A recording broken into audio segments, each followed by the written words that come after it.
নমস্কার। রাতের আকাশ।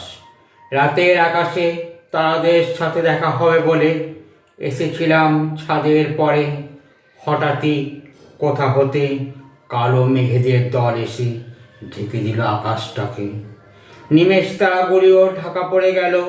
সেই সময় চুপচাপ ইতিউতি ছাদের উপর পায়চারি করছিলাম। হঠাৎ রাতের আকাশ পানে চাইতে দেখি চাঁদের আলো। মেঘ ফুঁড়ে বেরিয়ে আলো ছড়িয়েছে। ক্ষণিক পুলকিত হয়ে চেয়েছিলাম রাতের আকাশে এবার যদি তারাদের দেখা মেলে, কিন্তু কি জানি আরও কালো মেঘ কোথা হতে এসে ঢেকে দিল আকাশটাকে। এবারও আর দেখা হলো না রাতের আকাশটাকে। নমস্কার।